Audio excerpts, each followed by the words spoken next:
Sweat Equity Podcast. Pragmatic entrepreneurial advice with real raw dog talk. This one's going to be a little bit low-key intro.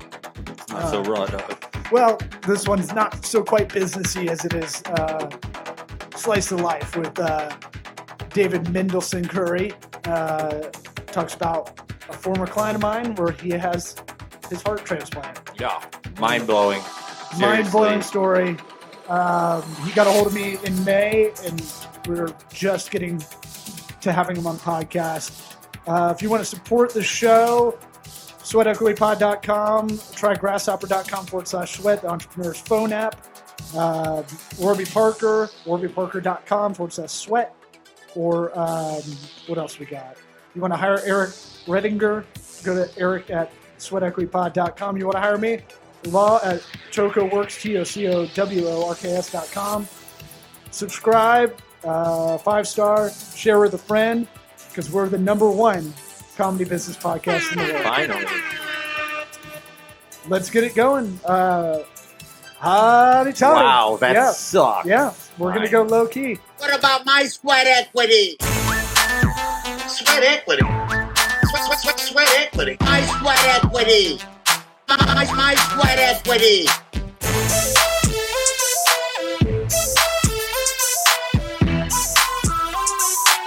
Sweat equity. What about my sweat equity? How's it going? How you feeling? Can you hear us? Yeah, can you hear me okay? Yeah. Very good. All right. We go right into it. So hit anybody with your plugs, any place people can find you, any of that. Great. Well, my website is brushlegacystudio.wix. Wait, let me start over with that. Sorry, because I don't go to my own website that much. brushlegacystudio.wixsite.com. And on Facebook, it's just David Mendelson-Curry. brushlegacystudio.wixsite.com. Correct. Got to get rid of that wixsite.com part. Come on, buddy. Yeah, it's that. I don't use Instagram, so I just use that to show my art, and it's not really a business. All right. That's all right. We can That still makes get sense. rid of Wix in your domain URL somehow. Yeah. Yeah, you can with Wix, you can actually pay them a fee to get that taken off. Oh, we know all about it. We've made like 200 websites. And a lot of them we're trying to convert people over to Squarespace from Wix, but that's a whole other episode, I think. So people can find you on, you said your other plug would be for your Facebook page. Is that what you said?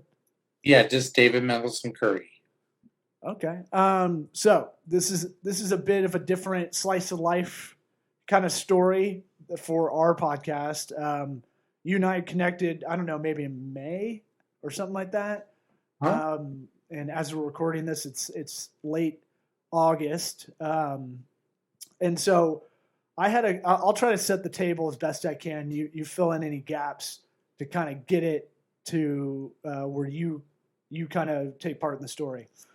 I had a client, I had a bunch of clients when had an agency, Matt Callahan being one of them that I befriended. He was a muralist, manmademurals.net, if that's still on. Man-made, oh my gosh, new keyboard. I don't know how to type. This is really I don't interesting know how to stuff type. you're doing This is here, good. dude. You searching So the exciting. internet. I'm just We making look sure it it's- up later. Manmademurals.net, it's gone. Okay, so Why would it still Try be up? manmademurals.com. it could be .com. I wanted to say it was a .net. Man, Because I know it's still there. It should still be there. I hope Okay. it is. And my mutual friend, nope, it's gone. So let's put it this way. He came to me in probably 2016 through a friend of mine, Katie Wyatt, who I think was keeping his brand alive, maybe was keeping the website alive for a little bit. In 2016, we helped him kind of rebrand. He needed a new brand. He needed to get the word out there that he was one of these guys that could mimic any. Oh, you could give him anything and he could mimic it. on a mural on a wall. Did a lot of iconic spaces in the Tampa Bay area, but also around the country. And so I remember some kind of gaming-ish bar that was a franchise that would keep hiring because he just had that kind of he was the only artist I've ever met that had the very business-like attitude towards painting, which we got along kind of thick as thieves. He was when you do murals, you almost have to. You think so though, but you know a lot of artists too, that yourself included, because you're kind of you're a diva when you get near the canvas. Yeah. And so before we got on air, I was like, "What have you been doing today?" You're like, "I've been painting." Yeah, I meant I was painting my kids' rooms. And you took your ascot. New color. You took your ascot. You took your. I do paint, and I put an ascot on when I do it. I do that, but not today. And then you took off. Today it was the regular painting. You took off your monocle and wiped it on your boa, and you put it back on, and you go. Put my cigarette out on your arm. I've been painting today. So Matt Callahan, Man-Made Murals. I felt pretty sharp because I came up with a logo he liked, which I felt might have been the toughest of tough. He had a thing for Deadpool and a lot of the Marvel stuff, so I did M within a negative space M and an M on top of that. It's probably better when I see it instead of you describing it with your fingers. I don't know. Whatever. I don't know where it's at now online. And then, he was one of those clients that was so interested in me doing stand-up, he actually would show up at some of the open mics I was doing. Good dude, one of these like real intense guys. Good dude, and correct me when all the timeline happened, but about 2 years ago, a year and a half ago, he got in a fight. 3 years ago. 3 years ago. Got in a fight, got one of those one-hitter quitters, fell to the ground, died, I think, instantly right there. Actually, he hit his head and was... Right, he got punched, I think, and hit his head. He got punched in the face. He fell back, hit his head because they were doing the construction of the connection between the crosstown and the Gandy Bridge. So it was at a bar right near that construction site. For those outside the area, not a great place to hang out. Yes, not the best neighborhood, but Matt was adventurous. Yep. And it was a place he liked to hang out. So he got sucker punched, was considered brain dead. They pretty much pulled the plug on the 13th of April. So Friday the 13th. 2018, and then the rest is history after that. And so let's bring everybody up to speed where you come into play. You're an artist. You've been an artist in the area for a while and knew of Matt, correct? Yes.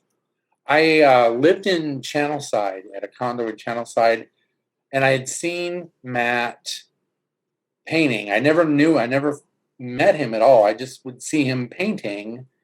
And then I had attended a couple of events at Splitsville, which is there in Channelside, and he had done the murals in Splitsville. And then I have a friend. It's a fancy bowling alley for those. It is. Yeah, it's got a restaurant. It's I think it's backed by Hooters, so it's like a really kind of happening place. There's one at Disney Springs at Walt Disney World in Orlando. Mm-hmm. So I'd seen his work there. But then a friend of mine, Chef Art Smith, opened a restaurant called Homecoming in Disney Springs. And I was visiting with him at his restaurant, had been sick at the time. I had an artificial heart installed. I had stage 4 heart failure. And took a picture with Chef Smith. And behind me is Matt's mural. And it turned out on February 14th, the day after Matt was considered officially deceased, I received the call from Tampa General that donor had been found for a heart transplant. And long story short, I ended up with Matt's heart.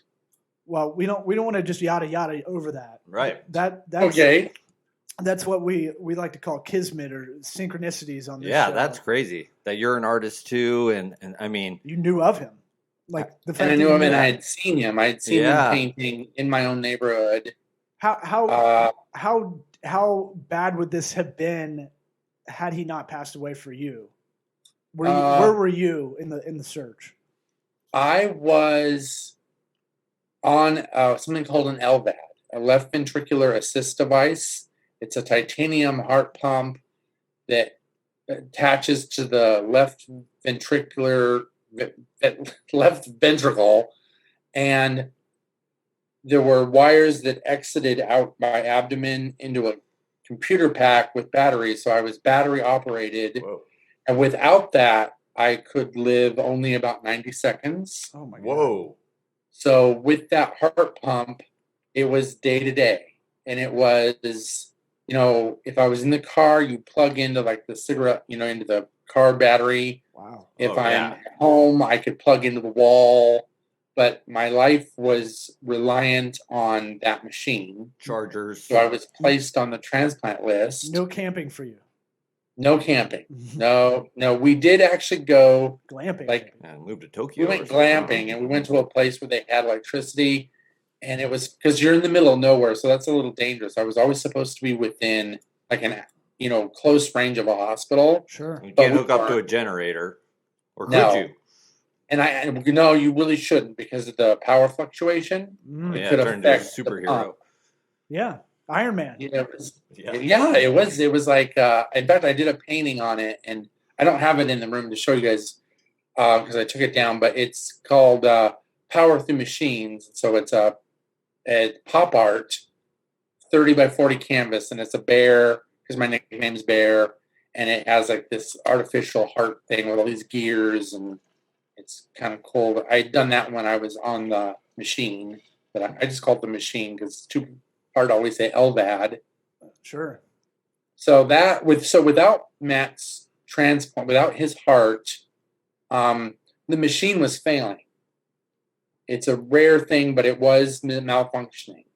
So I could not lay on my side when I slept. If I rolled over on my side, the machine would start sputtering pretty much. And it also, in 2017, it threw a clot into the left side of my brain, and I had a stroke. So I was taken off the transplant list in order for my brain to heal because they didn't want me to bleed out on the operation table.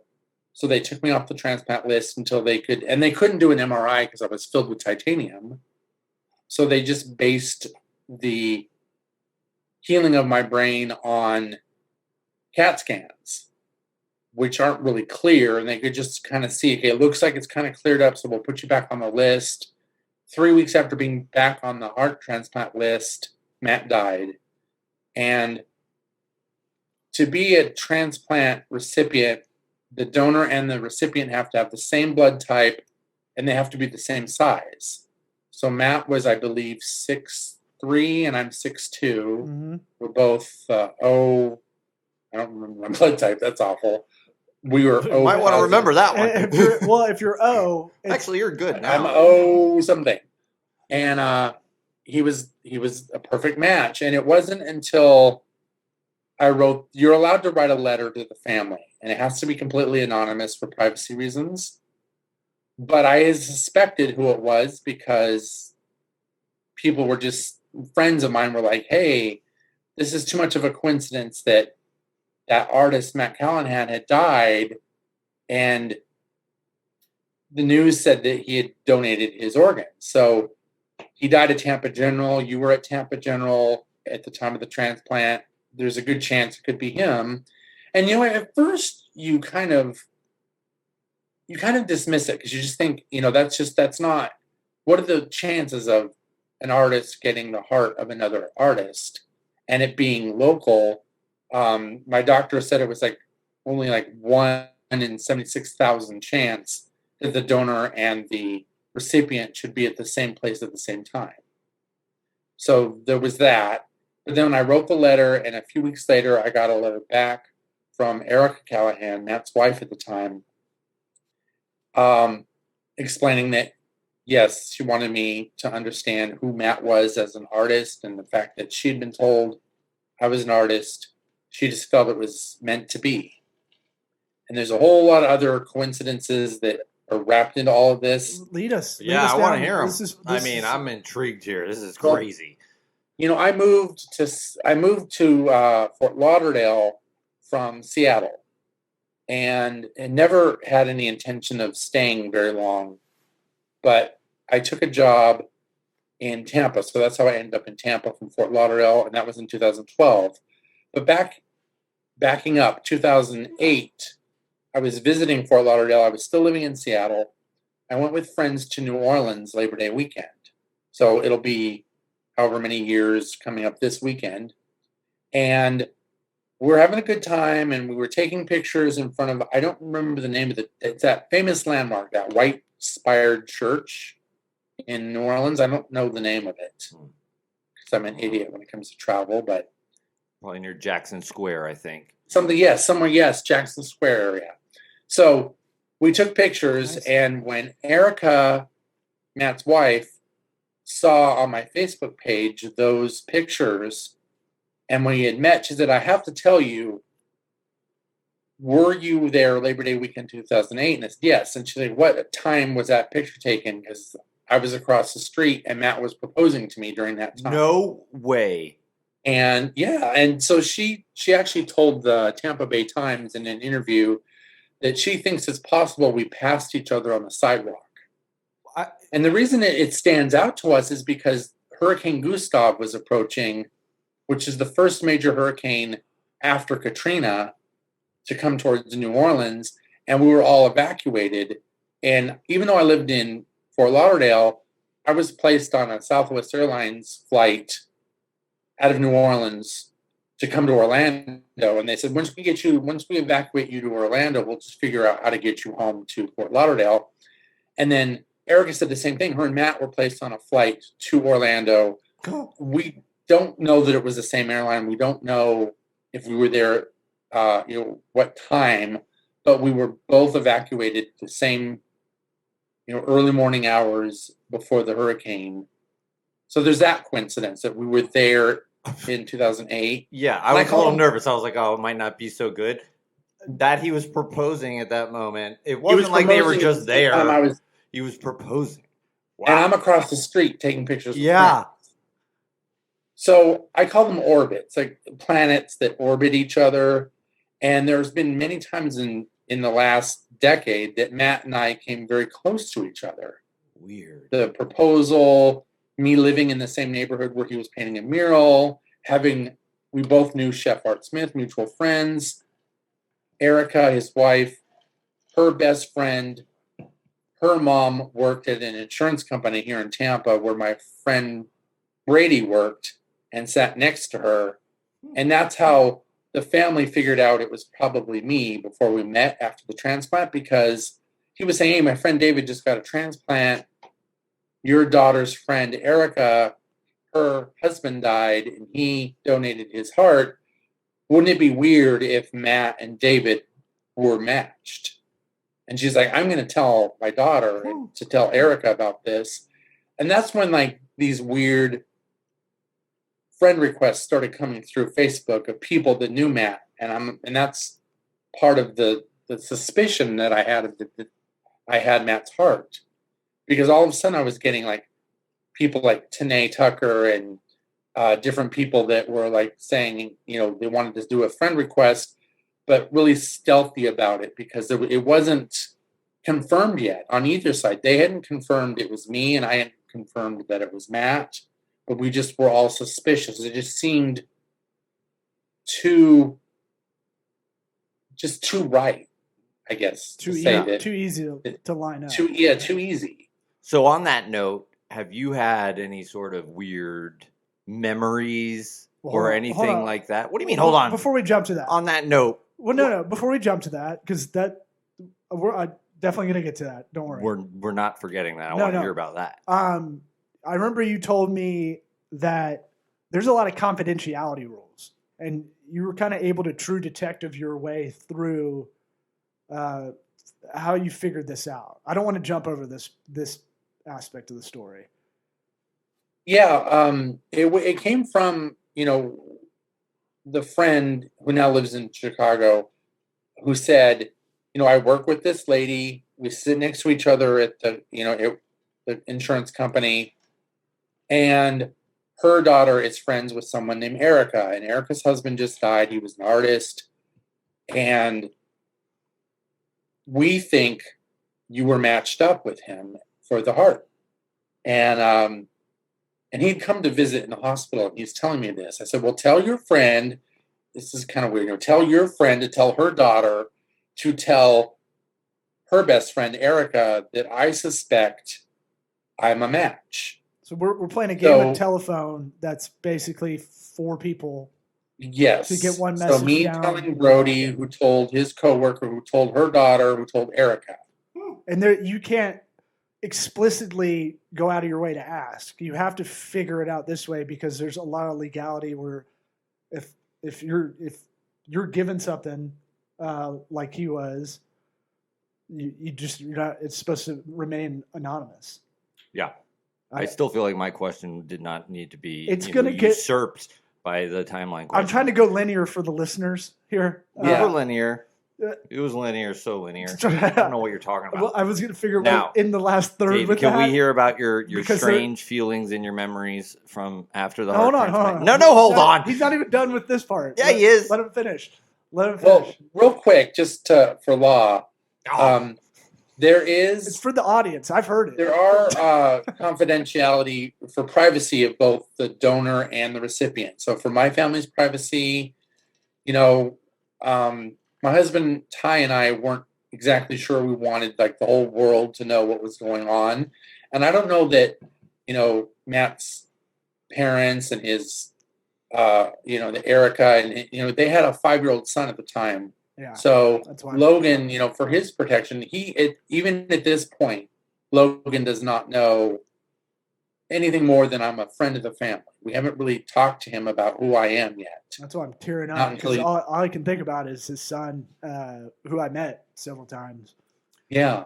No, I've definitely met Logan, and so we just wanted to be careful with that. But the company that takes care of the whole transplant procedure is called LifeLink here in Florida. And so LifeLink, you have to write the letter and you hand it to your doctor, and then the doctor gives it to LifeLink, who reads it to make sure there's nothing inappropriate. You don't want to, upset the family, the donor family. And so then they reseal it, deliver it to the donor's doctor, who delivers it to the family. So we had to go through those steps. And then when Erica wrote me back, same thing. She had to say, she had to be completely anonymous and just say, she was allowed to, I think at that point she was allowed to use his name, because I had reached out to them first, but she didn't use the last name. She just said Matt. And there had been a mistake when they had, like right after the transplant, like the day of the transplant, the family was told that the heart went to an artist in Apollo Beach, Florida, who lived with his wife. And they were like, okay, that's great. Wow, he went to an artist. That's amazing. But then when the friend approached and said, well, it went to this guy that a friend of a friend, my mom's coworker's friend, and he's not married to a woman. He's married to a man. So there was some doubt there as to whether or not it was real. But then once Erica got the letter from me, it was confirmed that, yes, that's who I was. Because I said in the letter, my husband and I were very grateful for this gift. So at that point, we were supposed to sign legal documentation, get it notarized. It had to go through LifeLink's lawyers for all this privacy stuff. And we decided we didn't want to do that. We were too anxious. So we found each other on Facebook. Well, they had already found me on Facebook, and I'd already found them. But we contacted each other on Facebook, and then she texted me and said, okay, let's meet at this restaurant. I'll bring Matt's dad and stepmom, and the rare Facebook doing something well. Yeah, fine, right? One of the few times. Or gossip. Let's see how the story ends. Yeah. So we met at a restaurant. So I met Erica and Mick and Inga, and we left Logan out of the first meeting. And then we met a few weeks later at the there is a art festival in St. Pete for the muralists, and I don't remember the name of that festival, but I got invited there, and we did it. Erica and I did a interview with the Tampa Bay Times there, and then that's where I met a lot of Matt's other artist friends, and that kind of opened the door for me to show my art at galleries in the St. Pete area, and sort of, it's like riding the coattails of somebody very famous, because I was a relatively unknown artist, and suddenly there's all this buzz that, I have Matt's heart, and then I'm carrying on Matt's legacy, and so that just kind of kick-started things for me that way. So I hope that answers your question, Law. Yeah. As far as I mean, that alone is crazy. That after the heart transplant, you took off. Yeah, like that thing is like part of your story and all that. Which, when it comes to art, that's a big deal. Yeah. Well, art can kind of explain what's tough to explain in a weird extrapolating kind of way. For this. Well, we both. He painted murals. I paint large panels. I do acrylic on canvas, 30 by 40. Is that on your?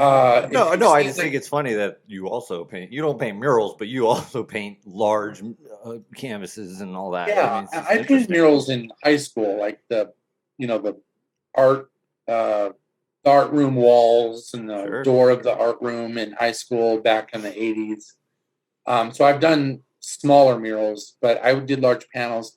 Matt had what his family and friends call an alter ego named Bear. And he painted pictures of bears. And my nickname is Bear, and I paint pictures of bears as well in a very similar pop art style. Don't make the easy gay joke. I know you want to. Oh, no. My mind is too blown no. to be we like the fact that we got to throw some jokes in here, or else I'm going to just be wailing. I know. No, but he was definitely an intense artist that, you're right, had a thing for bears. That's so crazy. And he was, dare I say, tortured in some sense of being an artist sometimes, where I'm like, what'd you do last night? Why are you so tired? He's like, I was up till 4 a.m. painting. I'm like, Jesus Christ, I've never written jokes like that. Okay, before we have to wrap it up, though, I do want to hear some weird get into that. stuff that has happened. Important. When I first had the transplant, and these doctors are super. I mean, you think these are heart surgeons, so they're not like going to be superstitious and all like the paranormal and all that stuff. But they did say, listen, we've done this enough. We've done thousands of heart transplants here at Tampa General, and you need to know that you may have cravings or you may have feelings that you've not had before, and we cannot scientifically explain it, but all we know is that it's real. I didn't know that the doctors would tell you that. The doctors told me this, and I'm like, okay. So they said, you'll probably have. They said, we had a patient that had a heart transplant that could not stand watermelon. He hated watermelon. And then after the transplant, he couldn't eat enough watermelon. He loved watermelon. And after meeting the donor family, don't make a racial joke. It turned out that the donor loved watermelon. Mm-hmm. So I started having cravings for milk. And I don't want to say I'm lactose intolerant because it doesn't bother my stomach, but I do get like really phlegmy and I just don't do well with dairy. Not a fan. But since the transplant, so for the last, what has it been now, 18, 19, 20, 20, last 3 years, I have milk every night with dinner. I have milk with cereal in the morning. And that's the first thing I asked the family when I met them. I'm like, Erica, did Matt drink a lot of milk? And she's like, every morning he had cereal. He loved milk. Creepy. And that's just one of many things. I want to be careful this next part because I don't know.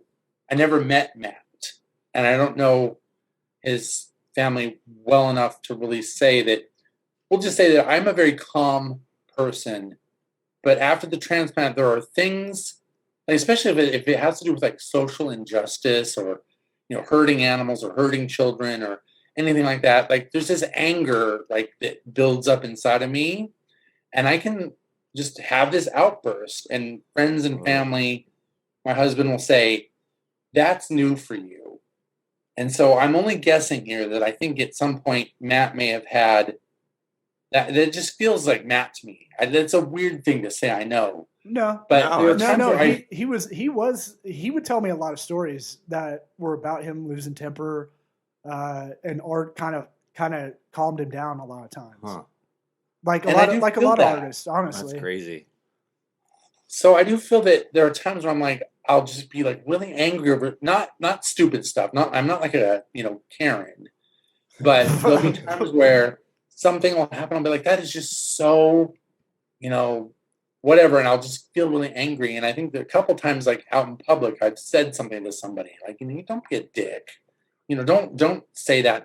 Somebody mistreating like a cashier at Publix. So I'll be like, fuck you. Don't treat her that way. Don't treat him that way. And it all makes sense. Everyone looks at me like, where did that come from? I'm like, that feels like Matt. That feels like Matt. If it helps, it does make sense to his character. He had he loved the vigilante stuff. He loved the sticking up for the little guy. Like he loved talking to me about comedy because he felt like it was the anti-establishment kind of thing, which he had a lot of. I thought you might say you were going to start liking girls or something. Yeah. So that would be weird. Hey, I mean, the way that it's changing your personality in that way. Who knows? Like, it wouldn't surprise me if it hasn't happened. This used to be a corny kind of trope in movies back in the day. Like, you get someone else's heart and you become them, kind of thing. But when we talked to May, and I just tried to Google search it again, I forget the phenomenon it's called. I just put heart transplant phenomenon. But there is studies out there that from long ago about people experiencing the same thing, and it's nothing catastrophic like that. Having a little bit of more anger, that might be the most extreme of it. But there are these like, I never liked milk and now I love milk. It's strange. So it's not enough to be so salacious, but it is like you have a piece of someone else in you. Like this weekend, I felt driven to. I have a painting I started that I just kind of set aside for a year. I just sat for a year. And this weekend, I could just feel like I've got to finish that painting. And I started working on it again. And it's hard to describe if you've never experienced it. It's almost like, because, I mean, physically, technically, he is inside of me. The DNA of his heart does not change. It remains his DNA. Yeah. So his DNA is there. And it's literally pumping blood through your body. It is. And so I just maybe it asks every once in a while I'll feel like, oh, I've got to do this art. Like it's different than like I was focusing on more of architecture and doing like a lot of buildings and Art Deco type art, and then all of a sudden I'm like, no, that's the wrong direction. I'm feeling drawn to go back to more social realism, propaganda style art. And to me, that's Matt inside of me. That's Matt speaking to me. Mm-hmm.